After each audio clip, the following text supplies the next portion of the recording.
हिमाल स्टिल प्रस्तुत गर्दछ कार्यक्रम तमसुमा ज्योतिर्गमय। This program is brought to you by Nepal Finance Limited, नेपालको पहिलो फाइनान्स, कमलादी काठमाडौँ, लुम्बिनी विकास बैंक लिमिटेड, निरन्तर सहयात्रा। विश्वास लिन्छौँ, विश्वास दिन्छौँ, प्रभु बैंक।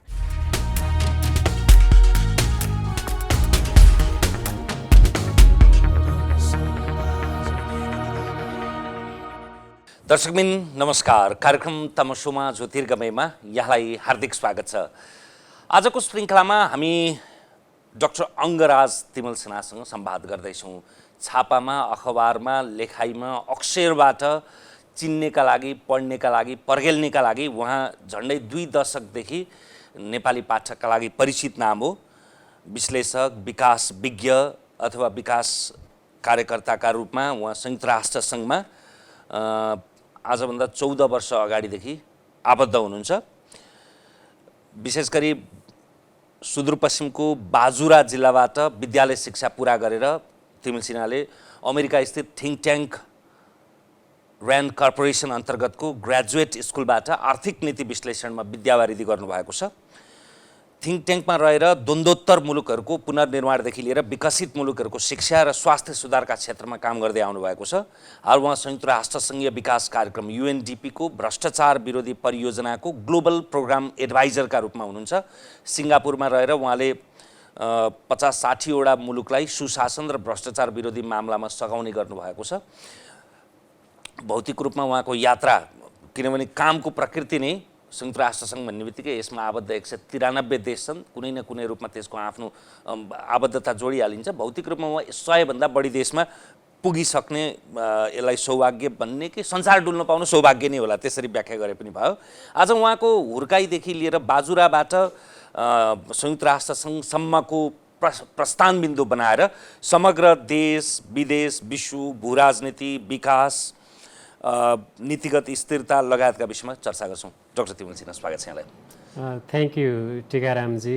सर्वप्रथम त तपाईँले तपाईँका दर्शक सामु मेरो अन्तर्राष्ट्रिय र राष्ट्रिय अनुभव साँट्ने मौका दिनुभएकोमा। दोस्रो कुरा के भने, म जति पनि मेरो अनुभव यहाँ सेयर गरिरहेको छु एउटा मेरो व्यक्तिगत निजी विचार र धारणा हुन्। मेरो संस्थासँग यसको कुनै लेनदेन छैन। र तेस्रो कुरा के भने, हामी इन्टरनेसनल फोरममा बोलिरहेका मान्छे भएका हुनाले अलिकति त्यो अङ्ग्रेजी त्यो वर्डिङहरू आइरहन्छ। त्यसका लागि पनि तपाईँले अलिकति त्यो ट्रान्सलेसन गर्नु पनि सहयोग गर्नुहुनेछ भन्ने। निसन्देह त्यति क्लिष्ट, दुर्बोध्य, अबोधगम्य भयो भने त निसन्देह। Thank you. यद्यपि तपाईँ जति सरल देखिनु भएको छ, तपाईँ संसारका लागि त्यति सजिलो मान्छे चाहिँ होइन। सम्भवतः यो धेरै पछिको टेलिभिजन अन्तर्वार्ता होला। सुरुवात बाजुराबाट यो आजको यात्रासम्मको संक्षिप्त रूपमा यो देखिँदाखेरि त यो कल्पनातीत जस्तो लाग्छ नि। बाजुराले आज बाँचिरहेको समय र संयुक्त राष्ट्रसङ्घमा आज बाँचिरहेको समय त शताब्दीौँ फरक जस्तो देखिन्छ।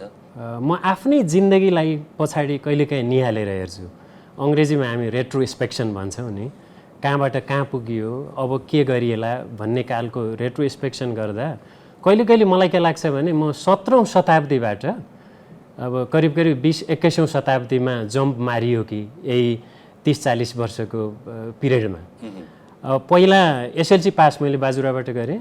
6-7 क्लास 8 क्लासमा चाहिँ अङ्ग्रेजी सिकियो। त्यहाँको चाहिँ म पहिलो फर्स्ट डिभिजन दोस्रो फर्स्ट डिभिजन SLCमा। एकजना हुनुहुन्थ्यो, उहाँ युकेतिर जानुभयो। त्यसपछि म काठमाडौँ आएँ।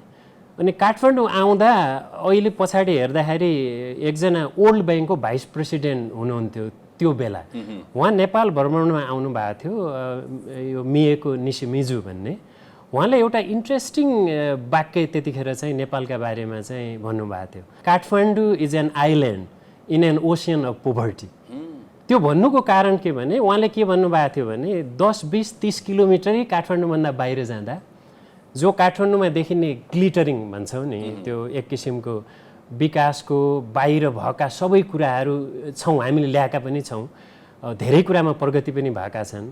तर 30-40 वर्ष पहिला हेर्दा मानिलिनुहोस् कि एउटा बाजुराको भर्खरको छिटो काठमाडौँ आयो। अनि काठमाडौँमा अब म अस्कल पढेँ, पहिला साइन्स नै लिएर। त्यसपछि मेडिकलतिर अलिकति यो MBBS-तिर जाँच दिने पनि कोसिस गरियो। महाराजगञ्ज यो इन्डियाको सिटहरू पनि हुन्थ्यो, त्यो बेला धेरै कम्पिटेटिभ थियो। त्यसपछि म त्रिचन्द्र आएँ। त्रिचन्द्रमा चाहिँ यो ह्युमेनिटीमा यो म्याथमेटिक्स र इकोनोमिक्स लिएर मैले ह्युमेनिटी नै टप गरेँ। अनि त्यसपछि त्रिभुवन युनिभर्सिटीको यो अर्थशास्त्रको विभागमा मैले मास्टर्स इन इकोनोमिक्स पनि डिस्टिङ्सन ल्याएर पास गरेँ। त्यसपछि म जापान गएँ, जापानको गभर्मेन्टको स्कलरसिप पाएर। अब जापानमा त्यो बेला इन्डस्ट्रियलाइज कन्ट्री सबैको जम्मा जम्मी गर्नु भए पनि 70% रोबोट जापानले युज गर्थ्यो। अटोमेसन एभ्रिवेयर, रेलमा जानुहोस् अटोमेसन। म लाइब्रेरीमा जान्थेँ, त्यो कार्ड घोड्ने बेला मेरो पछाडि चाहिँ लाइन भइसक्थ्यो जापानिजहरूको, अभ्यस्त नभएर उनीहरूले आफै गरिदिन्थे। पछि लेट मी डु इट भनेर अब त्यहीँ थाहा पाइहाल्नु भयो। अब त्यो सेन्चुरी कति पार गरियो। त्यसपछि म अमेरिकामा, त्यसपछि जापानमै इन्टरनेसनल युनिभर्सिटी अफ जापान भन्नेमा इन्टरनेसनल डेभलपमेन्टमा मैले डिन्सको अवार्ड नै ल्याएर मास्टर्स गरेँ, त्यो पनि यो एसियन डेभलपमेन्ट बैङ्कको स्कलर भएर। त्यसपछि म ऱ्यान्ड कर्पोरेसन गएँ अमेरिकाको। ऱ्यान्ड कर्पोरेसन जानुभन्दा अगाडि त्यो इमिग्रेसनको अफिसरले मलाई सोध्यो, तँ कसरी त्यो ऱ्यान्ड कर्पोरेसनमा तैँले मौका पाइस्? जबकि त्यहाँ त अहिलेको शताब्दीको सबभन्दा चर्चित पात्र फ्रान्सिस फुकुयामा त्यहीँ थिए सबै। अहिलेसम्म 42 जना जतिले, पौल भोल्कर त्यहीँका हो, अहिलेसम्म 42 जना जतिले ऱ्यान्डमा काम गर्नेहरूले नोबेल प्राइज पाएका छन्। म्याथमेटिक्स सिस्टम, यो साइन्सदेखि लिएर हरेक विधामा अब त्यहाँको ऱ्यान्डको वर्चस्व थियो। अब ऱ्यान्ड चाहिँ बाहिर परिचित होइन, तर अमेरिकामा मैले इमिग्रेसनको कुरो गरिहालेँ। अब त्यहाँ अरू क्वेसन केही सोध्नु छैन, नेपालबाट आएको देखाएको छ, अब यो ऱ्यान्डमा यो कसरी आयो भन्ने पर्यो। त्यसपछिको अर्को रोचक प्रसङ्ग तपाईँलाई म सुनाउँछु। मैले पहिलो क्लास लिन गएँ, त्यो PhD क्लासको क्लास लिइरहेको थिएँ। हाम्रो डिन रबर्ट क्लिटगार्ड, अहिले ऊ यो भ्रष्टाचारको चाहिँ सुशासनको यो ग्लोबल एक्सपर्ट मानिन्छ रबर्ट क्लिटगार्ड। उनले फर्मुलै बनाएका छन् करप्सनको। करप्सन भनेको यो मोनोपोली प्लस डिस्क्रिसन माइनस एकाउन्टेबिलिटी भन्ने त्यो ओल्ड फेमस फर्मुला हो। ती मलाई क्लासमै भेट्न आए। म किन भेट्न आएँ, डिन आएको छ, कहिले भर्ना पो नमिल्ने भयो कि भन्ने चिन्ता लाग्यो। तर डिन आएर मलाई बाहिर भेटेर के भने तिमीले लेखेको जो स्टेटमेन्ट थियो PhD एप्लिकेसन, त्यो देखेर म रुएँ। त्यसपछि म यो को मान्छे रहेछ, म हेर्न आउँछु भनेर आएको। मैले त्यो स्टेटमेन्टमा के लेखेको थिएँ भने मेरो बाजुरादेखिको यात्रा कसरी सुरु भयो र म के छु, म त्यसैलाई माया गर्छु। I love what I am. अब त्यो जसरी जिन्दगीको यात्रा पार गरियो नि। अनि त्यसपछि त तपाईँले भनिहाल्नु भयो। अनि त्यसको 2 हप्तापछि यो पौल भोल्करसँग एउटा त्यो लन्च प्रोग्राम राखिएको थियो हामी स्टुडेन्टहरूको। पौल भोल्कर चाहिँ जिमी कार्टर र रोनाल्ड रेगनको पालाको धेरै फेमस, वर्ल्डको फेमस यी चाहिँ इकोनोमिस्ट पनि हुन्। मौद्रिक नीति उनको धेरै कन्ट्रीले अहिले फलो गरेका छन्। ऊ चाहिँ त्यहाँको रिजर्भ ब्याङ्क, हाम्रो राष्ट्र ब्याङ्कको गभर्नर थिए। तिनलाई पछि अमेरिकाको प्रेसिडेन्टले नै यो सिभिल सर्भिस कसरी रिफर्म गर्ने भन्ने एउटा टास्क टिम बनाएको थियो। ऱ्यान्ड चाहिँ सेक्रेटरिएट, ऱ्यान्डले चाहिँ रिसर्च सपोर्ट गरिरहेको थियो। त्यही दौरान हाम्रो डिनले सेलेक्टेड विद्यार्थीलाई लिएर चाहिँ उनसँग चाहिँ लन्च गराए। अनि एउटै टेबलमा परियो। अनि परिचय गर्दै गयो त्यहाँ खाने बेलामा चाहिँ म त नेपालबाट आएको भने। अनि पौल भोल्करले इमिडिएटली के भने सगरमाथामा अहिले पोल्युसनको अवस्था के छ सोधिहाले। अनि म चाहिँ 5 फिट 8-9 इन्चको, पौल भोल्कर 6 फिट 9 इन्चका। उन सामु अब आफू कति घोचो छु। अब एक त विद्यार्थी पनि परियो, तर कता कता सगरमाथाको कुरो गर्दाखेरि आफूलाई पनि भित्रैदेखि, मैले अघि बाजुरा भने, बाजुरादेखि काठमाडौँ आउनु त्यत्तिकै गौरव हो। काठमाडौँबाट बाहिर जाँदा हामी नेपाली हौँ भन्ने गौरव हो। बाजुरा आफ्नो ठाउँमा छँदैछ। अब त्यही प्रसङ्गमा चाहिँ उनले त्यो पोल्युसनको कुरा गरे। मैले भने अप्ठ्यारो पनि छ त्यहाँबाट पोल्युसन गर्न, केही कामहरू पनि भएका छन्, अब केही काम गर्नुपर्ने पनि छ। त्यसपछि फ्रान्सिस फुकुयामा चाहिँ मेरो यो PhD को एडभाइजर बने। अब अमेरिकामा त फ्रान्सिस फुकुयामा भयो, अनि त्यसपछि यो स्यामुअल हन्टिङटन त अमेरिका हैन विश्वमै उनीहरू त अब यो विशेष गरी तपाईको बर्लिनको पर्खाल ढलेपछि तियानमेन स्क्वायरको कत्ल्याम अथवा सोभियत संघको विघटन पश्चात अथवा त्यो विघटनका क्रममा अवधारणा बनाउने क्लास अफ सिभिलाइजेसन होस् अथवा एन्ड अफ हिस्ट्रीको अवधारणा होस् सही। यद्यपि उनका अब फ्रान्सिस फुकुयामै पनि जस्तो अलिकति अहिले उदारवादी बने हुन् कि अलिकति लिबरल हुन् कि भन्ने पनि त्यो डिस्कसन आफ्नो ठाउँमा छँदैछ। तर उनको जस्तो यो व्यक्तित्व भएको मान्छे चाहिँ PhD को एडभाइजर बन्दा एउटा बाजुराबाट आएको मान्छे। त्यसैले म समग्रमा के भन्छु भने मेरो जिन्दगी आफै हेर्दा पनि म यो 3टा कुरा चाहिँ यो तपाईको दर्शक सामु चाहिँ म शेयर गर्न चाहन्छु।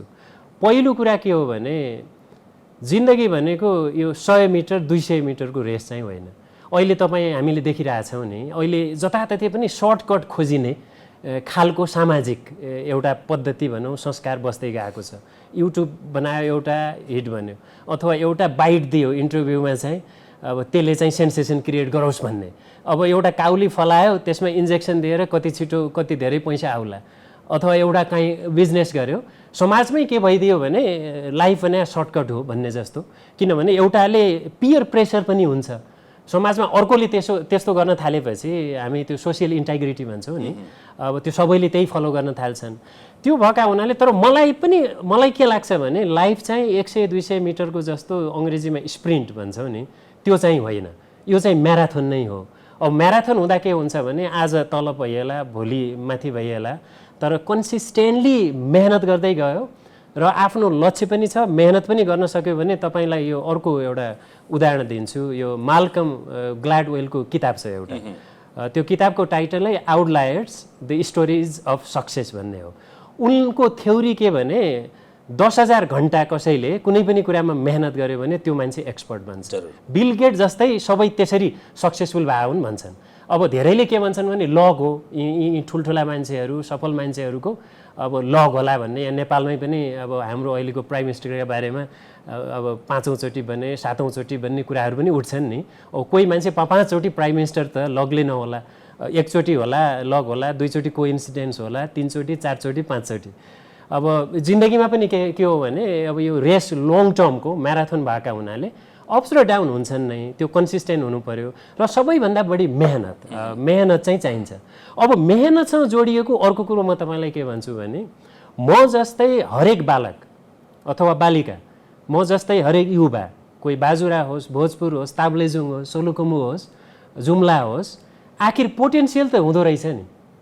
मेहनत गर्ने वातावरण पनि हुनु पर्यो। मेहनत गर्ने वातावरण हुनका लागि अमर्त्य सेनले सधैँ भन्ने गर्छन् ह्युमन डेभलपमेन्ट भनेको यो ह्युमन क्यापेबिलिटी, ह्युमन फ्रिडमलाई चाहिँ एक्सपान्ड गर्ने भनेको त्यो अपर्च्युनिटी त पाउनु पर्यो नि। जस्तो काठमाडौँमा भएको एकजना मान्छेले पाउने अपर्च्युनिटी र मध्यम यो घरानाकै भनौँ न, अब बाजुराको एउटा धनी मान्छेले पाउने अपर्च्युनिटीको तुलना गर्नुहोस्। मैले भनेको अपर्च्युनिटी एक्सेस टु इन्फर्मेसन पनि हुन्छ, अपर्च्युनिटी रिसोर्सेस पनि भयो, अपर्च्युनिटी पढ्नका लागि इम्प्लोइमेन्टका लागि पनि अपर्च्युनिटी हो। त्यसैले मलाई के लाग्छ भने कहीँ कतै अब नेपालमा धेरै कुरा पनि भएका छन् र सोच्ने जति नभएका पनि होलान्, पोटेन्सियल अनुसार पनि नभएका होला, र कहीँ कतै मलाई के लाग्छ भने आखिर पोटेन्सियलका दृष्टिकोणले हेर्दा त अपर्च्युनिटी दियो भने हामी जस्तै जो नेपाली जहाँबाट आए पनि विश्वभरि नै, मैले अघि तपाईँले पनि भन्नुभयो 100 भन्दा बढी देश पुगेँ म, 40वटादेखि 50-60 सम्म त तपाईँको देशहरूलाई आफैले प्रत्यक्ष पोलिसी सपोर्ट गरेका छु। देश मात्रै होइन, सम्भवतः तपाईँले 40-50 जना प्रधानमन्त्री राष्ट्रपतिहरूलाई नै प्रत्यक्ष रूपमा सल्लाह अफकोर्स अब त्यो प्रोग्रामहरूमा त तपाईँको अहिले त म उज्बेकिस्तानको राष्ट्रपतिको पनि सल्लाहकार हुँ। अब धेरै कन्ट्री जाँदा, यहीँनिर श्रीलङ्का जाँदा अथवा मौरिसस जाँदा म प्राइम मिनिस्टरकै रिक्वेस्टमा गइयो। धेरै कन्ट्री तपाईँको नामिबियादेखि लेसोथोको त टिभीमै गएको थियौँ, अब त्यहाँको त्यो लिडर्सहरूसँगै। उनीहरूले के भन्थे भने अब मलाई अङ्ग भन्छन् बाहिर चाहिँ, अङ्गराज नभएर अङ्ग, तिमीलाई चाहिँ हामी यो सिटिजनसिप दिन्छौँ। बिहानै उठेर श्रीलङ्काको टेलिभिजनमा गयो एकचोटि 5 बजे। यसैलाई हेर्दा मलाई के लाग्छ भने कहिलेकाहीँ त्यो बाजुरादेखिको यात्रा अहिले एक नेपाली भनेर चिनाउँदा बाहिर कहिलेकाहीँ के पनि भन्छन् भने त्यो फोरमहरूमा ओ यु आर फ्रम नेपाल, तर समग्रमा के भने कोही बाहिर बसोस् भित्र बसोस्, अहिले पनि यो इमिग्रेसनको कुरो आएको छ नि, अब टर्मिनोलोजीसम्म युज गरिए कस्ता भने भूतपूर्व नेपालीदेखि अब मलाई त के लाग्छ भने हाम्रो करिब करिब 20-25% जनसङ्ख्या बाहिर हुनु भनेको नेपालका लागि ठुलो पोटेन्सियल हो, ठुलो रिसोर्सेस पनि हो।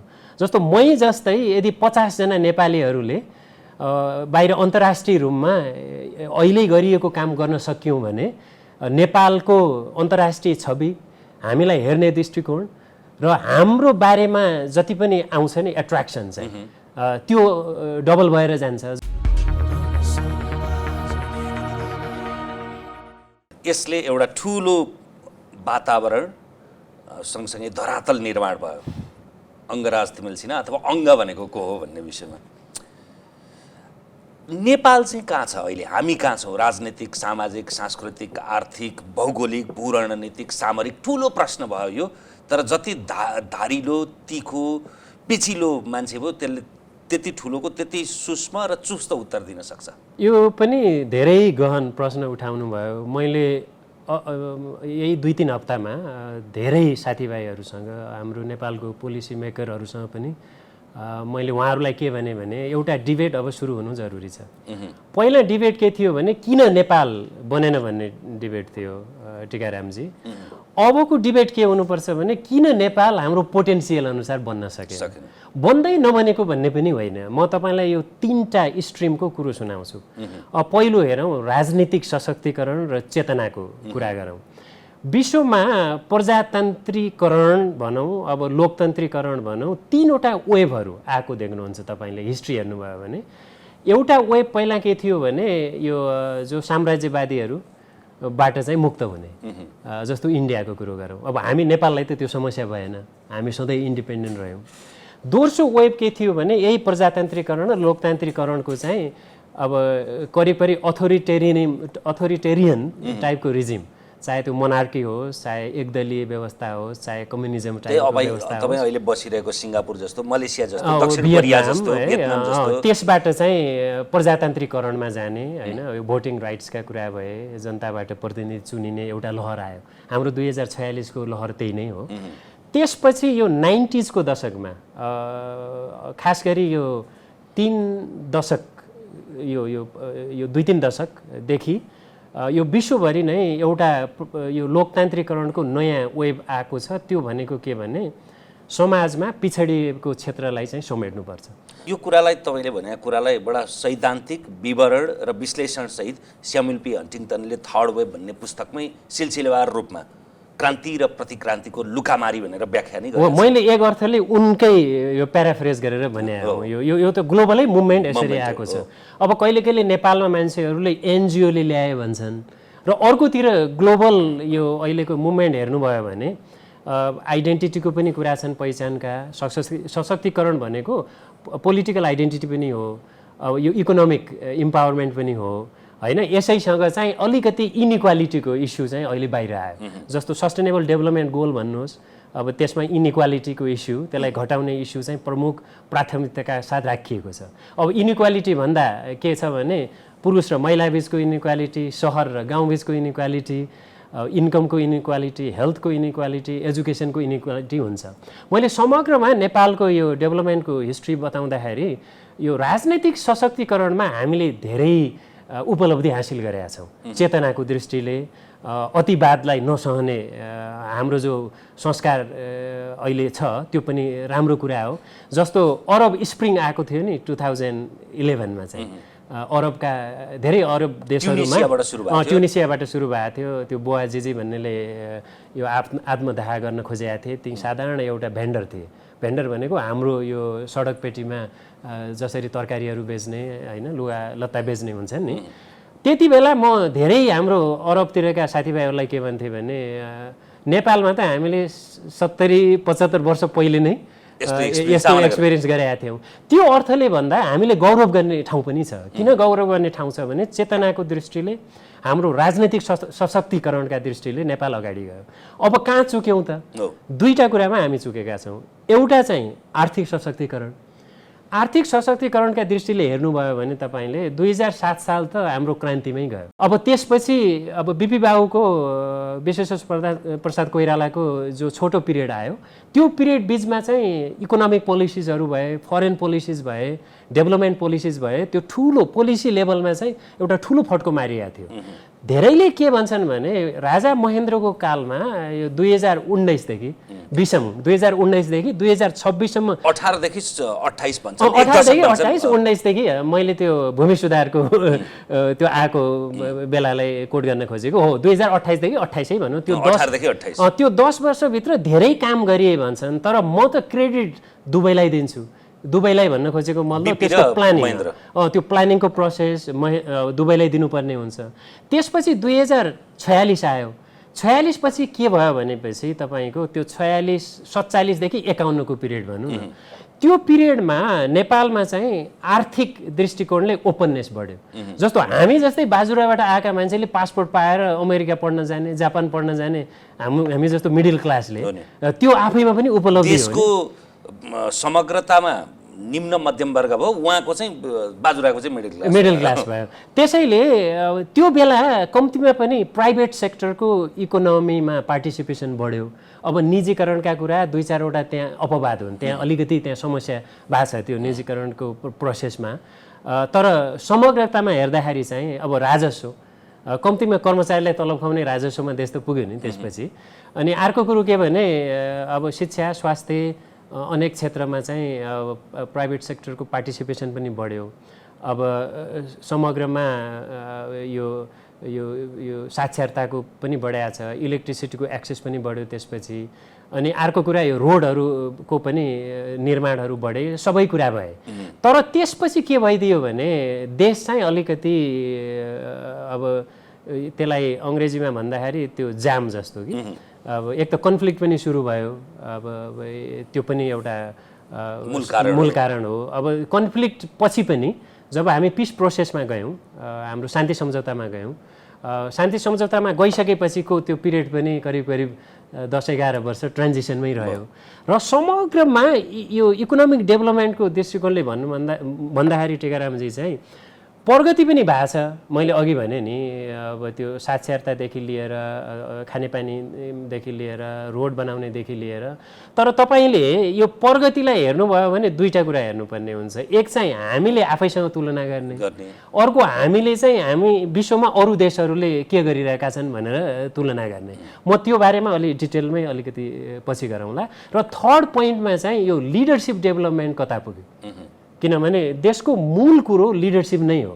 हामी जस्तो देश जहाँ संस्थाहरू बलियो भएका छैनन् अथवा संस्थाहरू मेनिपुलेट हुने सम्भावना धेरै भएको ठाउँमा लिडरसिप कम्तीमा एक जेनेरेसन वा 2 जेनेरेसनसम्म चाहिँ लिडरसिप स्ट्रङ हुन सकेन भने देशले चाहिँ एउटा गति अब नेतृत्वकै कुरा गर्दा त्यो पनि प्रश्नले भारी नै हुन जान्छ होला। देश निर्माणका लागि यसको ऐतिहासिक विकासक्रमको कुरा गऱ्यो भने अब सम्भाव्य रूपमा पृथ्वीनारायण शाहलाई एउटा पानी ढलो मान्ने हो भने त्यहाँदेखि आजसम्म हेर्दा कुन पुस्ताको योगदान कति अथवा कुन पुस्ता चाहिँ सुस्तायो, मुर्जायो, केही पनि गर्न सकेन। झन्डै तपाईँले महेन्द्र र बिपीको चरणसम्मको व्याख्या गरिसक्नुभयो। त्यस यता चाहिँ किन यो सुस्तता, अन्यमस्यकता? आजकै दिनमा एमाले फुटिरहँदाखेरि एउटा ठुलो पङ्क्ति चाहिँ न ओलीतिर न माधव नेपालतिर बिचमै बसिरहेछ। मध्यम मार्ग हो कि त्यो चाहिँ अन्यमस्यकता हो भन्नेसम्मका कुराहरू आउँछन्। यो पनि धेरै यो गहन विश्लेषण गर्नुपर्ने कुरा हो टेकारामजी। अब हिजो मैले एक ठाउँमा पढेको थिएँ, त्यो युवालाई लिडरसिप चाहिँ किस्तीमा राखेर दिन सकिँदैन भन्ने बहसको रामकुमारी झाँक्रीजीले भन्नुभयो जस्तो लाग्छ। नेपालमा नेतृत्वको विकासै नभएको चाहिँ होइन, किनभने विश्वका अरू देशहरूको तुलना गर्नुभयो भने मैले अघि पनि भने 70 वर्ष अगाडि 75 वर्ष अगाडि बिपी जस्ता, पुष्पलाल जस्ता, मनमोहनै भनौँ होइन, यी नेताहरू त जन्मेकै हुन् नि। त्यही नेताहरूले अघि भनेको मैले त्यो 2 वेभको त्यो हाम्रो डेमोक्रेसीको प्रोसेस, लोकतन्त्रको प्रोसेस त अगाडि बढाएका हुन् नि। अहिलेको पुस्तालाई पनि दीक्षित गर्ने, शिक्षित गर्ने, प्रेरणा दिने त्यो पुस्ता पनि हो। त्यसमा तपाईँ पनि पर्नुहुन्छ, म पनि पर्छु। अब समस्या कहाँनिर देखिरहेको छु भने मैले लिडरसिप डेभलपमेन्टमा चाहिँ त्यहाँ 2-3टा कुराहरू छन्। एउटा कुरा चाहिँ अहिलेको टप लेभलको लिडरसिप जुनसुकै पार्टी भन्नुहोस् त्यसको ओरिएन्टेसन र अहिलेको युवाहरू, अहिले हामी कहाँ त तपाईँको 16 वर्षदेखि 40 वर्षभित्रको पपुलेसन त 40% छ। त्यसको एक्सपेक्टेसन बिचमा चाहिँ अलिकति त्यो दरार छ कि? त्यो दरार मैले किन भनेको भने पहिलो जेनेरेसनको हाम्रो लिडरसिपको भित्रैदेखिको मोटिभेसन के थियो त? देशमा प्रजातन्त्र इस्टाब्लिस गर्ने, हाम्रो हक अधिकार चाहिँ सुनिश्चित गर्ने, इकोनोमिक डेभलपमेन्ट चाहिँ त्यति प्रायोरिटीमा परेको देखिएन। अब बाहिर तपाईँले हेर्दै जानुभयो भने के देखिन्छ भने अहिले पनि बन्दै गरेका जो देशहरू छन्, अलिकति राम्रो गरिरहेका देशहरू जो हामीले देख्छौँ, हाम्रो पोलिसी एडभाइस रफ्तारमा गइरहेका, त्यही कम्बिनेसन, यो दुईटै कुरोको कम्बिनेसन हुन्छ। एउटा के भने लिडरसिपको भिजन अथवा लिडरसिपको क्वालिटी आफ्ना ठाउँमा छँदैछ, तर लिडरसिपको एक्सपोजर पनि चाहिन्छ टिकारामजी। मैले एक्सपोजर भनेको ग्लोबल एक्सपोजर, किनभने बाहिर अरू देशले के गरिरहेका छन् भन्ने कुराको त्यो अनुभव भएन अथवा ओरिएन्टेसन भएन भने पनि देशलाई त्यही लेभलमा, अरूकै लेभलमा हाँग्न सकिँदो रहेनछ। मैले यो अलिकति हाम्रो युवा र हाम्रो अलिकति सिनियर लिडरहरूको बिचको यो अलिकति ग्याप भनौँ, मिसम्याच भनौँ, एक्सपेक्टेसनको कुरा गरेँ। अब दोस्रो समस्या के पनि भइदियो भने अब यो हाम्रो नेपालको ट्रान्जिसन, पिस प्रोसेसमा भएको ट्रान्जिसन, संविधान बनाउने बेलाको ट्रान्जिसन, माओवादी को यो बिचको यो 10-11 वर्षको जो जनयुद्ध भनौँ, त्यसले गर्दाखेरि के भइदियो भने लिडरसिप डेभलपमेन्टमा ट्राफिक जाम जस्तो पनि देखियो। अब लिडरसिप डेभलपमेन्ट हुन हरेक पार्टीभित्र पिरियोडिक यो इन्टरनल डेमोक्रेसीका लागि पिरियोडिक इलेक्सन हुनैपर्छ, हरेक पार्टीभित्र अधिवेशन हुनैपर्छ। त्यसको असर त भयङ्कर ठुलो असर त के हो भने एकैपटक मुख्य सचिव बनाइदिए जस्तो हो नि त, कर्मचारी नभई अधिकृत उपसचिव, सहसचिव, सचिव नभई मुख्य सचिव बनाए जस्तो, अथवा रिडरबाट उपप्राध्यापक, सहप्राध्यापक बनाएर प्राध्यापक नबनाए जस्तो अधिकांश नेपालका पात्र त सिधै प्रधानमन्त्री भएको छन्। एकदम सही भन्नुभयो। म यसमा दुईटा कुरा भन्छु। एउटा कुरा चाहिँ लिडरसिप भएपछि म्यानेजरियल क्यापासिटी पनि चाहिन्छ, देश चलाउन, मन्त्रालय चलाउन। यो दुईटाको कम्बिनेसन भएन, राम्रो टिम पनि भएन। अरू कुरा पनि गरौँला, सिङ्गापुरको अहिले ली कुआन यूदेखि उनको अनुभव पनि साटौँला। तर लिडरसिप भनेको अहिलेको 21st सेन्चुरीमा म्यानेजरियल स्किल पनि चाहिन्छ। अब नेपालमा हामीले धेरै देखिरहेछौँ कि मन्त्री नभएरै प्राइम मिनिस्टर बनेको पनि अवस्था आयो धेरैको। अब मन्त्री बन्दाखेरि पुष्पकमल दाहालदेखि लिएर तपाईँको शेरबहादुर पनि गृहमन्त्री थोरै भए, माधव कुमार नेपाल उप प्रधानमन्त्री त प्रधानमन्त्री जस्तै थियो उनको। हो, त्यसले पनि धेरै कुरा फरक पार्दो रहेछ। किनभने बाहिर हेर्नुहोस् न, मेयर चलाएको मान्छे भयो भनौँ अमेरिकामा, चीनमा, त्यही गरेर लिडरसिप बन्छ। अब लिडरसिप ग्रुमिङको कुरो जस्तो कि यसमा सिङ्गापुर र चाइना चाहिँ धेरै पपुलर छन्। सिङ्गापुरमा अहिले 4 जना वरिष्ठ मन्त्रीहरू चाहिँ पछिल्लो, अब यसपछिको अहिलेको प्राइम मिनिस्टरको पछिको प्राइम मिनिस्टरका लागि ग्रुमिङ भइरहेछ।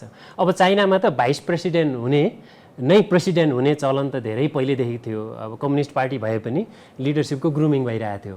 अब एक त बाहिर अरू हेर्दा, धेरै ठाउँमा हेर्दा राम्रोसँग सिटी चलाएको मान्छे, राम्रोसँग प्रोभिन्स चलाएको मान्छे, अब नेपालमै पनि प्रोभिन्सको अनेकौँ अवगुण होलान्।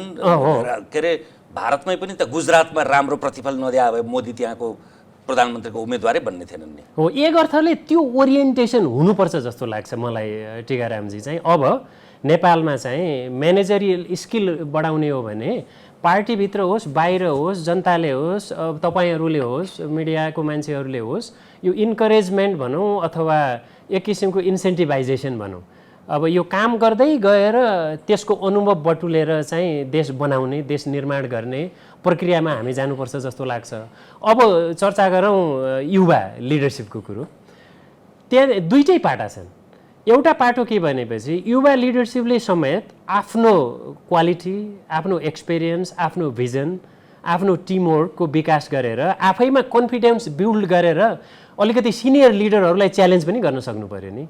तर तपाईँ ओभरअल मैले के देखिरहेको छु भने एमाले होस्, काङ्ग्रेस होस्, अरू कुनै माओवादी पार्टीहरू हुन्, अब यो सिनियर लिडरको छत्रछायामा बसिएन भने फ्युचर सेक्योर हुँदैन कि भन्ने मनस्थिति छ नि। तर तपाईँ बाहिर हेर्नुहोस्, फ्रान्समा हेर्नुहोस् म्याक्रोन कसरी आए, क्यानाडामै हेर्नुहोस् जस्टिन ट्रुडो कसरी आए, होइन। अहिले त अब साना म्यारिन तपाईँको फिनल्यान्डको 34-35 वर्षको प्राइम मिनिस्टर छिन्।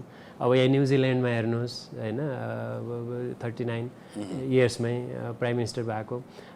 तिनीहरू त्यत्तिकै त्यो प्राइम मिनिस्टर भएका होइनन्, उनीहरू आफ्नो भिजन दिएर सिनियर लिडरलाई च्यालेन्ज गरेर आएका लिडर्सहरू हुन्। त्यो पनि अलिकति देखिएन यहाँ चाहिँ। त्यसैले एक त अब इन्टरनल डेमोक्रेसीको कुरो भइहाल्यो, अब दोस्रो ग्रुमिङको कुरो भयो, तेस्रो कुरो के भयो भने युवा लिडरमा पनि अब कुनै न कुनैतिरको सिनियर लिडरको छत्रछायामा परिएन भने अथवा उनीहरूको ओरिएन्टेसन भनौँ उनीहरूको गाइडेन्समा परिएन भने करिब करिब मेन स्ट्रिममा जान सकिँदैन कि भन्ने खालको हेजिटेन्सी भनौँ कि कन्फिडेन्स नभएको भनौँ, त्यो अवस्था चाहिँ देखिन्छ। हाम्रै तुलनामा हामी कहाँ छौँ र विश्व मानचित्रमा उनीहरूको गतिमा हामी कहाँ छौँ भन्ने। अब सरस्वती हेर्दा हामी कहाँ छौँ भन्दाखेरि तपाईँको चाहिँ ल वर्ल्डकै आँकडा दिएर हेर्दा पनि अब हामी पपुलेसनमा चाहिँ 49औं देश विश्वमा। अब यो अहिले पर्चेसिङ पावर प्यारिटी भन्छौँ हामी इन्टरनेसनल डलर्स, त्यसमा कन्भर्ट गरेर हेर्दाखेरि हामी चाहिँ 43औं इकोनोमी वर्ल्डमा चाहिँ। तर तपाईँले त्यहाँ 20वटा जति इकोनोमी हेर्नुभयो भने त्यही अगाडिका 43औं गरिब भन्न खोजेको मैले, त्यो 43औं धनी भने होइन। त्यहाँ 20वटा जति देशहरू देख्नुभयो भने सबै कन्फ्लिक्टबाट इमर्ज भएका, अफगानिस्तान जस्ता, हैटी जस्ता आदि देशहरू, अफ्रिकामा त धेरै पनि छन् यी कन्ट्रिजहरू अहिले। त्यो भए त्यसले हेर्दाखेरि चाहिँ त्यति सन्तोषजनक चाहिँ होइन। अब यही अहिले हेल्थको इस्युजको कुरो छ, कोरोनाका कारणले हामी यो हेल्थ सिस्टमलाई हेर्नुभयो भने पनि अब हामी 150औं छौँ, 179मा चाहिँ। अब बङ्गलादेश हेर्नुभयो भने चाहिँ 88, अब श्रीलङ्का हेर्नुभयो भने 76औं नम्बरमा पर्छ। अब यही अघिको मैले त्यो जिडिपी पर क्यापिटा पर्चेसिङ पावर प्यारिटी भन्छौँ इन्टरनेसनल डलरमा हेर्नुभयो भने हाम्रो 4000 जति होला, बङ्गलादेशको 6000 पुग्यो, अब उसको त मालदिप्सको त कुरै नगरौँ 20000 जति छ। अब यो श्रीलङ्का भुटानको हेर्नुभयो भने 12-13 हजार छ। अब एक अर्थले हेर्ने हो भने यही कुरा भयो। अर्को अर्थमा हेर्नुहुन्छ भने जस्तो सधैँ हामीले भन्ने गर्छौँ बङ्गलादेशको जस्तो हामी कहाँ चाहिँ यो इन्डस्ट्रीहरूको बेस किन बनेन।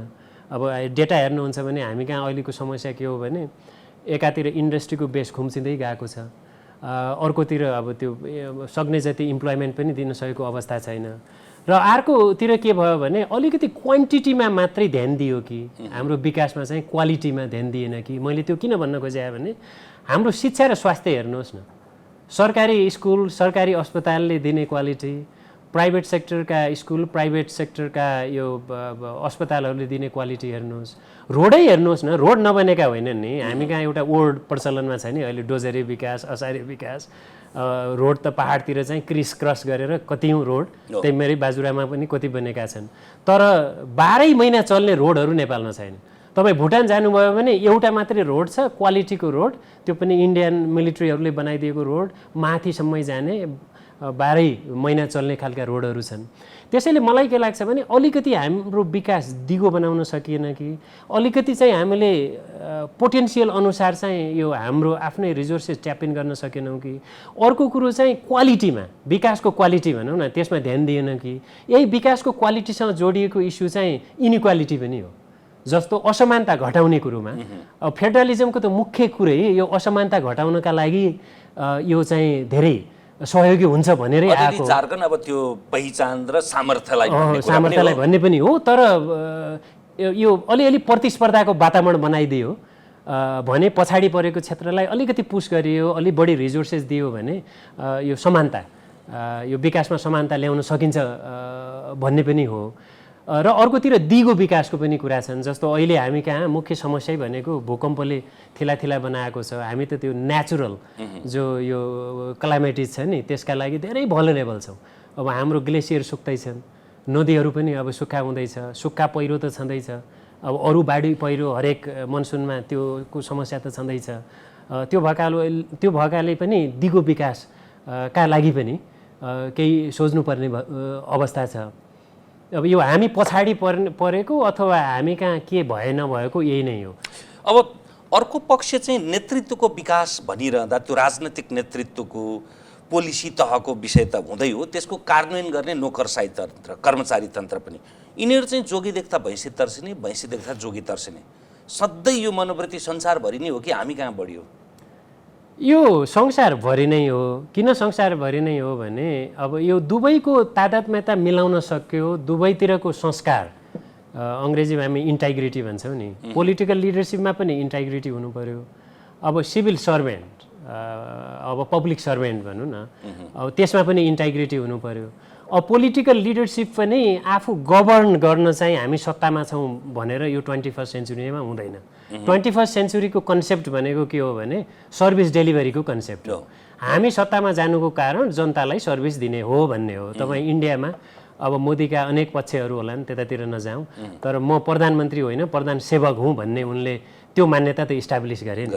त्यसैले हामी कहाँ पोलिटिकल लिडरसिपमा चाहिँ अलिकति इन्टाइग्रिटी डेभलप भएर अब देशका लागि सर्भिस डेलिभरीका लागि हामी सत्तामा छौँ भन्ने इन्डिकेसन दिने बित्तिकै अर्को साइड भनेको तपाईँको सिभिल सर्भिसको साइडले पनि त्यही सिग्नल चाहिँ पिकअप गर्छ। अब म सरस्वती तपाईँलाई एकचोटि म सिङ्गापुरको अनुभव सेयर गर्न चाहन्छु।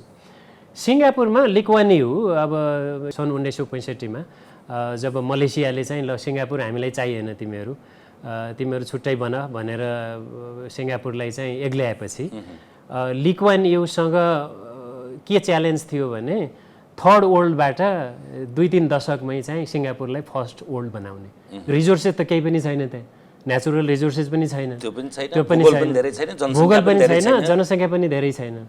तर उनले के गरे भने यी 4वटा कुरा गरे। एउटा कुरा चाहिँ लिडरसिपको काम होप देखाउने हो। उनले के होप देखायो भने यो जेनेरेसनले चाहिँ सेक्रिफाइस गर्नुपर्छ, यो जेनेरेसनले विकासका लागि, सिङ्गापुरको विकासका लागि सेक्रिफाइस गरेनौँ भने पछिल्लो जेनेरेसनले यत्तिकै दुःख पाउँछ। त्यसैले हामी यो जेनेरेसनले चाहिँ दुःख पाऊँ, तर होप चाहिँ छ। होप भनेको हामी एक दिन चाहिँ फर्स्ट वर्ल्डमा पुग्छौँ भन्ने आशा देखाए। त्यसैले नेपाल भन्नुहोस्, इन्डिया भन्नुहोस्, जुनसुकै कन्ट्रीमा पनि होप देखाउने लिडरसिप चाहिँ चाहिन्छ।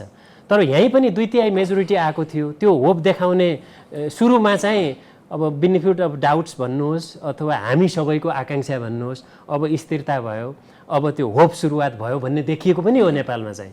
अब अहिले रेट्रोस्पेक्सन गर्दाखेरि अब कहाँ के मिलेन यसबारे चाहिँ डिटेलमा अब त्यो बहसहरू होलान्। अब ली कुआन यूको त्यो पहिला होप देखाए। दोस्रो उनले के गरे भने टिम चाहिँ चाहिन्छ, राजनीतिक नेतृत्वको पनि टिम चाहिन्छ। किन टिम चाहिन्छ भने एकजनाले गरेर हुँदैन। अब ली कुआन यूको टिममा 15-16 जना चाहिँ स्टार टाइपका, अब इकोनोमिक पोलिसीमा गेकुङ सुई भन्ने तिनका अर्थमन्त्री थिए, तिनको अहिलेसम्म सिङ्गापुरमा नाम लिइन्छ। अब यो राजा यो रत्नम यो उनका विदेश मन्त्रीको अहिलेसम्म पनि नाम लिइन्छ।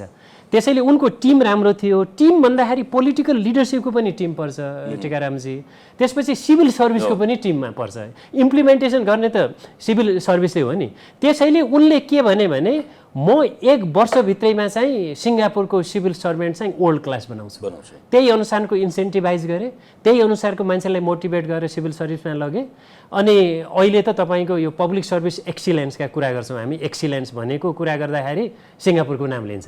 अब त्यहाँ के छ भने 2टा कुरा छ। एउटा परराष्ट्र यो सेवा भन्छौँ नि हामी, परराष्ट्र सेवा कसरी विकास गरे भने ली कुआन यूले सबै सेक्टरमा जाने यो कर्मचारीहरू चाहिँ विश्वमा उत्कृष्ट बनाउँछौँ हामीले। त्यसमा पनि परराष्ट्र सेवामा जानेहरू चाहिँ दुगुना उत्कृष्ट बनाउँछौँ, सर्वोत्कृष्ट। किनभने साना देशहरू अब जस्तो कि स्विजरल्यान्ड भनौँ होइन, सिङ्गापुर जस्ता साना देशहरूले वर्ल्डमा आफ्नो छवि बनाउनका लागि परराष्ट्र सेवामा जाने मान्छेहरूको क्वालिफिकेसन, क्वालिटी, एक्सपिरियन्सले धेरै म्याटर गर्छ। किनभने त्यो नै हो कि त्यो इमेज देखाउने चाहिँ। ली कुआन यू आफै 17-18वटा अफ्रिका देश त एकैचोटि घुमेर आएको थिए त्यहाँ आफ्नो इमेज बनाउन। र अर्को लास्ट कुरा म तपाईँलाई के भन्छु भने यो स्ट्यान्डर्ड अपरेटिङ प्रोसिजर भन्छौँ कि यो चाहिँ यो सिभिल सर्भिस रिफर्ममा सिङ्गापुरमा के छ भने जति प्रमोसन हुँदै माथि गयो अथवा जति हाइरार्कीमा माथि गयो, उपसचिवबाट सहसचिव वा सचिव, सचिवबाट मन्त्री, नीति नियम बनाउँदा वा कार्यान्वयन गर्दाखेरि धेरै कसियस भएको देखे। त्यो कसियस भएको भनेको अब नेपालमा जस्तो चाहिँ साइनै नगर्ने, कामै नगर्ने, काम ढिलाइ गर्ने होइन। कसियस भएको के कारण भने उनीहरूले गर्नै पर्दैन, हरेक कुरा त्यहाँ रिटर्न त्यो स्ट्यान्डर्ड अपरेटिङ प्रोसिजरमा छ। अब ती तलका मान्छेले के गर्नुपर्छ एक्ज्याक्टली गर्छन् र माथिकाले गरेन भने यो इलिगल भयो भनेर त्यहीँनिर भनिहाल्छन्। त्यसैले हामी कहाँ चाहिँ स्ट्यान्डर्ड अपरेटिङ प्रोसिजरमा चाहिँ हामी अहिले पछाडि परेका छौँ। सिभिल सर्भिस त हाम्रो लामो हिस्ट्री नै छ। स्ट्यान्डर्ड अपरेसन प्रोसिजर चाहिँ निजी संस्थामा गैर सरकारी क्षेत्रमा होला, तर यो त सरकारी सिभिल सर्भेन्टमा हुनु पर्यो नि त। हो, त्यही कुरो म यहाँनिर भन्दैछु। अघि पौल भोल्करको कुरा आयो नि टिकारामजी, उनले आफ्नो 4वटा रिपोर्ट तयार गरे अमेरिकाको सिभिल सर्भिस चाहिँ कसरी रिफर्म गर्ने। बाइ द वे हामी के भन्छौँ भने अमेरिका जस्ता डेभलप्ड कन्ट्रिजमा त सिभिल सर्भिस पनि धेरै राम्रो होलान् भन्ने छ नि एक किसिमको। यो सिभिल सर्भेन्ट सबै देशका उस्तै हुन्। अब अलि माथि अलि तल मात्रै कुरो होला, हजुर सुनिश्चितता छ। तर त्यहाँ उनले आफ्नो रिपोर्टको पहिलो लाइनमा के लेखे भने पौल भोल्करले चाहिँ अमेरिकाको सिभिल सर्भिसले चाहिँ आफूलाई उत्कृष्ट बनाउने हो, आफूलाई राम्रो बनाउने हो, आफूलाई सर्भिस डेलिभरी ओरिएन्टेड बनाउने हो भने अमेरिकाको मिलिट्रीबाट सिक्नुपर्छ, मिलिट्रीको लिडरसिप डेभलपमेन्टबाट सिक्नुपर्छ, मिलिट्रीको स्ट्यान्डर्ड अपरेटिङ प्रोसिडरबाट सिक्नुपर्छ भने उनले। हुन पनि तपाईँले अमेरिकाको मिलिट्री हेर्नुभयो भने त्यसको यो लिडरसिप डेभलपमेन्ट, यहीँ नेपालकै पनि हाम्रो आफ्नै आर्मीको हेर्नुहोस् न, त्यो लिडरसिप डेभलपमेन्ट, स्किल डेभलपमेन्ट, अब त्यो ऱ्याङ्किङमा त्यो प्रमोसन हुने हायरार्की, रिटेन्सनको कुरा, रिक्रुटमेन्टको कुरा त अरू क्षेत्र हेर्दा त अहिले पनि एक्जाम्पलरी नै छ।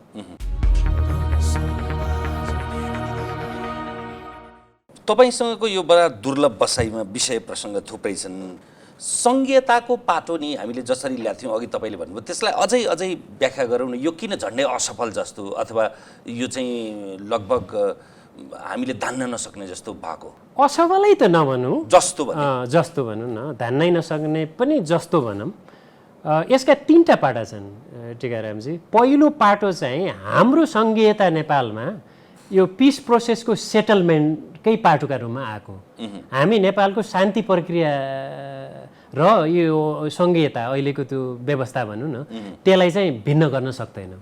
तर समस्या कहाँनिर आइदियो त, अब यो जति 4-5 वर्ष हुँदै जाँदैछ नि यो सङ्घीयतामा प्रवेश गरेको, त्यो ओनरसिप पनि पोलिटिकल लेभलमा जो ओनरसिप छ नि सङ्घीयताका लागि, त्यो कतै कमजोर हुँदै गएको हो कि जस्तो मलाई लाग्छ। कसको मुद्दा हो? जस्तो माओवादी पनि आफैमा, माओवादी पार्टी पनि आफैमा विभिन्न यो तप्तामा बाँडिए।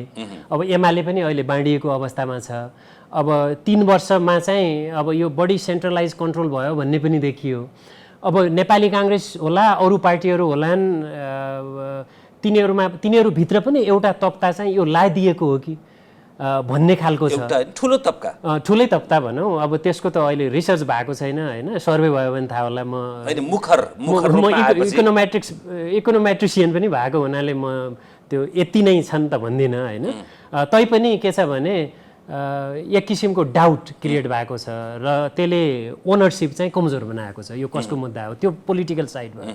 अर्को कुरो चाहिँ हामी अब यो प्र्याक्टिसनर भनौँ, अब यो एक्सपर्ट भनौँ, जे भनौँ, टेक्नोक्र्याट भनौँ, हामीले सङ्घीयतालाई कहिले कहिले यो बेस्ट फिट र बेस्ट प्र्याक्टिस भनेर हेर्छौँ। बेस्ट प्र्याक्टिस भनेको के भने कुनै पनि मोडल, सङ्घीयताको मोडल त्यो देशको मौलिकता अनुसार हुनुपर्छ। जर्मनीमा यो यति राम्रो भयो त्यही नेपालमा चाहिन्छ भन्ने हुँदैन।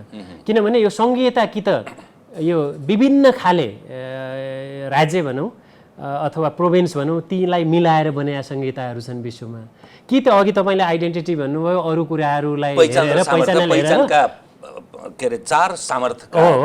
त्यसैलाई हेरेर सेन्ट्रलाइज्ड सिस्टमलाई चाहिँ पछि डिसेन्ट्रलाइज्ड गरिएको पनि छ।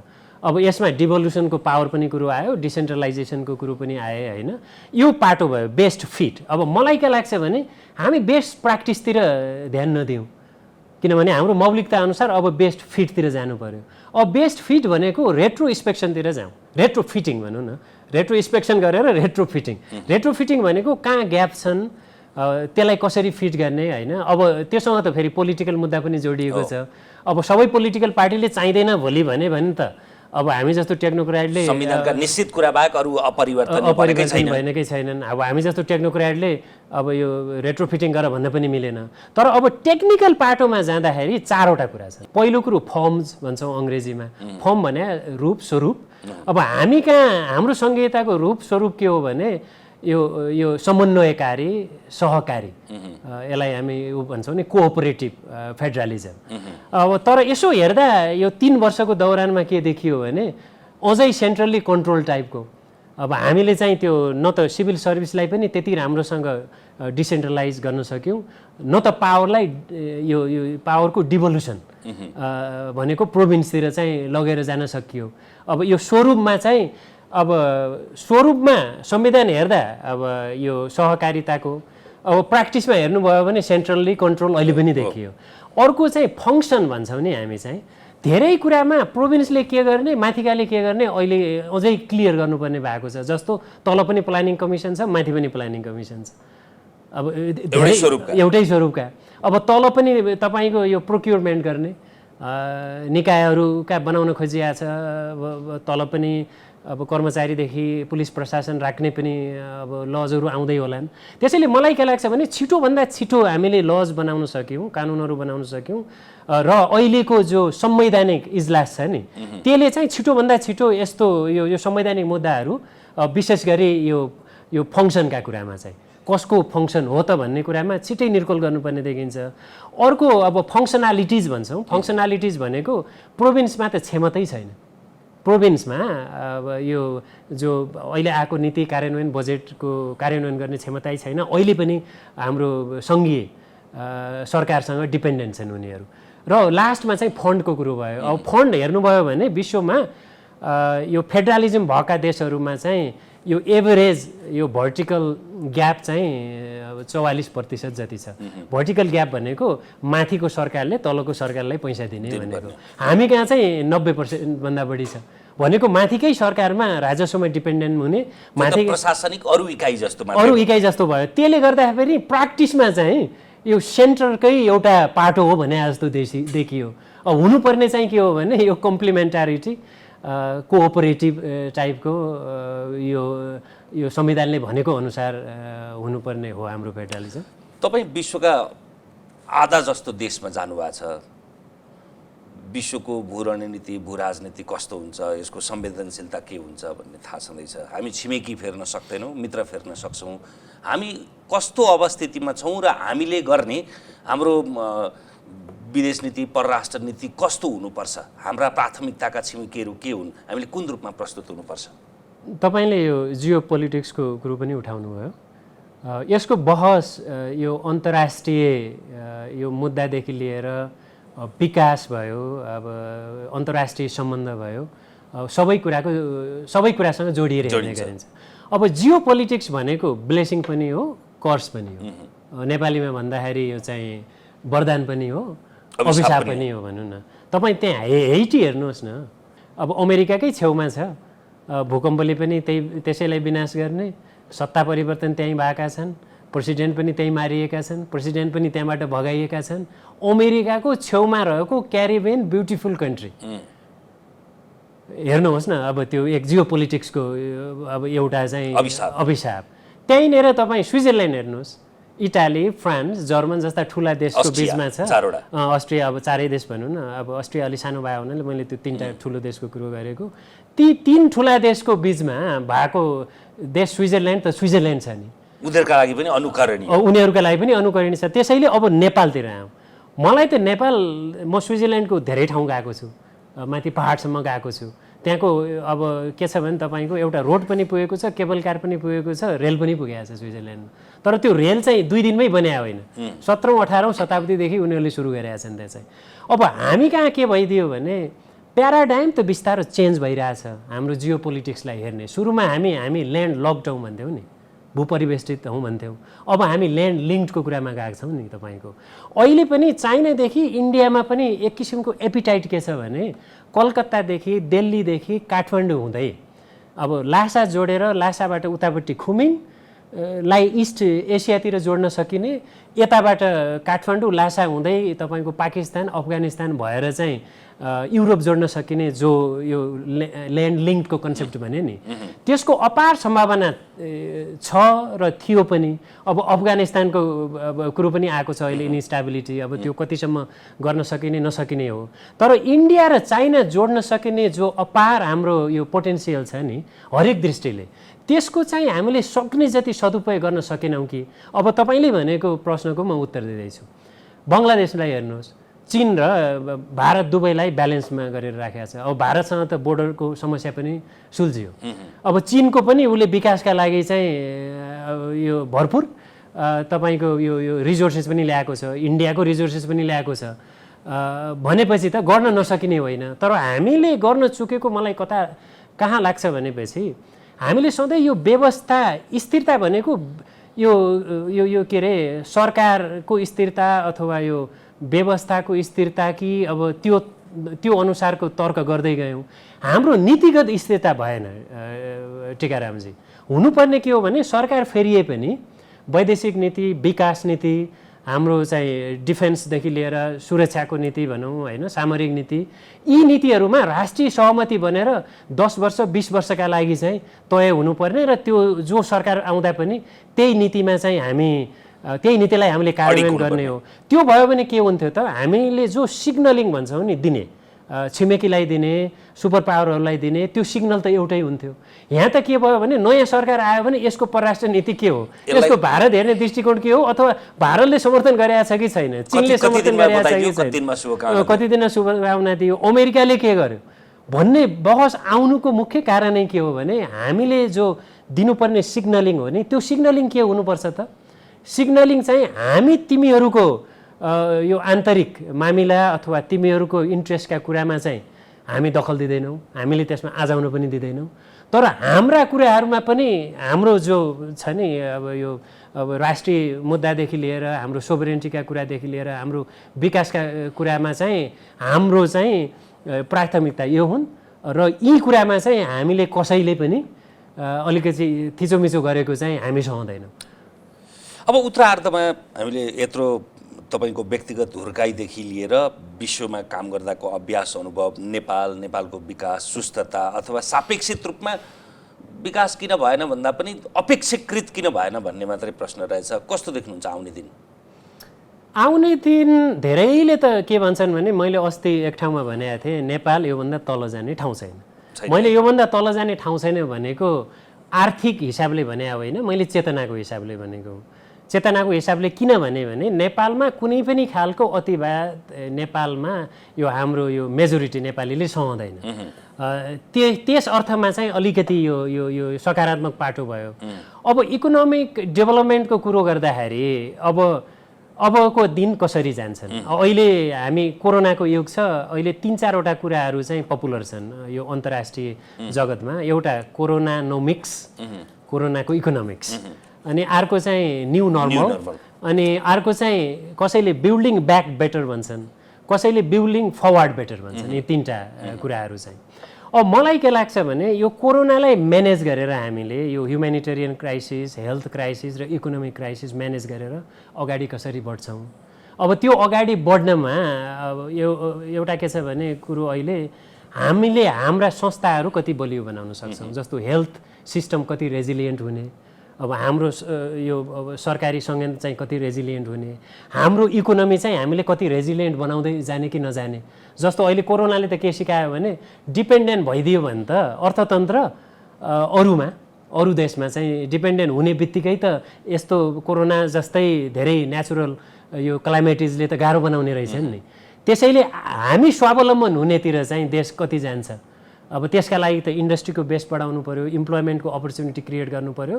र हामी त अहिले टिकारामजी यो 4th इन्डस्ट्रियल रिभोल्युसन भन्छौँ अङ्ग्रेजीमा। त्यो भनेको के हो भने अब त न्यू टेक्नोलोजिजहरू, यो हामी ब्लकचेन भन्छौँ, आर्टिफिसियल इन्टेलिजेन्स भन्छौँ, रोबोटिक साइन्स भन्छौँ, मेसिन लर्निङ भन्छौँ, बिग डेटा एनालिटिक्स भन्छौँ, योतिर देश गइसक्यो। अहिले पनि हेर्नुभयो भने सेन्ट्रल एसियाका त्यो सेन्ट्रल्ली कन्ट्रोल यो सिस्टमबाट आएकाहरूले भर मकदुर यसमा चाहिँ लगानी गरिरहेछन् यो न्यू टेक्नोलोजीमा। त्यसैले उनीहरूको सर्भिस डेलिभरी पनि राम्रो भएको छ, ओपननेस पनि राम्रो हुँदै गएको छ। करिब मलाई के लाग्छ भने नयाँ टेक्नोलोजीमा, इनोभेसनमा हामीले लगानी गर्न सकेनौँ भने अबको युगमा चाहिँ देश पछाडि पर्दै जान्छ। त्यसैले त्यसको एक मात्रै परिणाम अथवा त्यसलाई अगाडि बढाउन, त्यो टार्नका लागि हामीले त्यसमा जानुको विकल्प छैन। त्यसमा जानुको विकल्प छैन, किनभने अबको यो 4th इन्डस्ट्रियल रिभोल्युसन हो। अहिले पनि हेर्नुहोस् हामी शिक्षामा किन पछाडि पऱ्यौँ, अनलाइन शिक्षै छैन।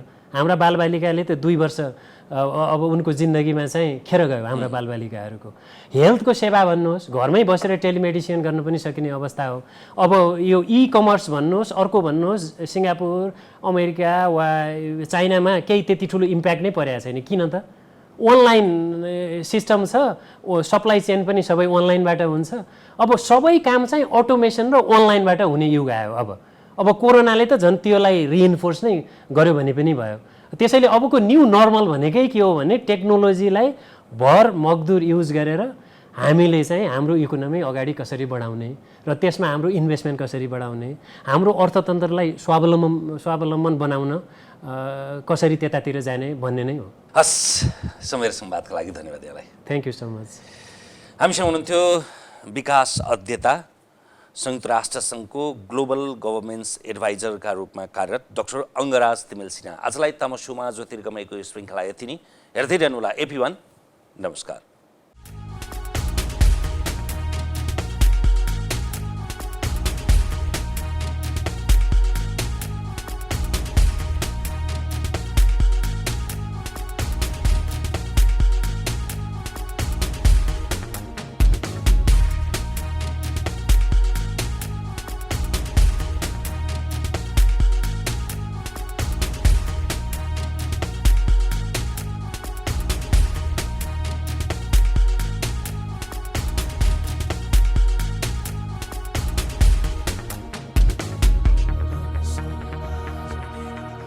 हिमाल स्टिल प्रस्तुत गर्दछ कार्यक्रम तमसुमा ज्योतिर्गमय। This program is brought to you by Nepal Finance Limited, नेपालको पहिलो फाइनान्स, कमलादी काठमाडौँ, लुम्बिनी विकास बैंक लिमिटेड, निरन्तर सहयात्रा। विश्वास लिन्छौँ, विश्वास दिन्छौँ। प्रभु bank. It's an AP1 presentation.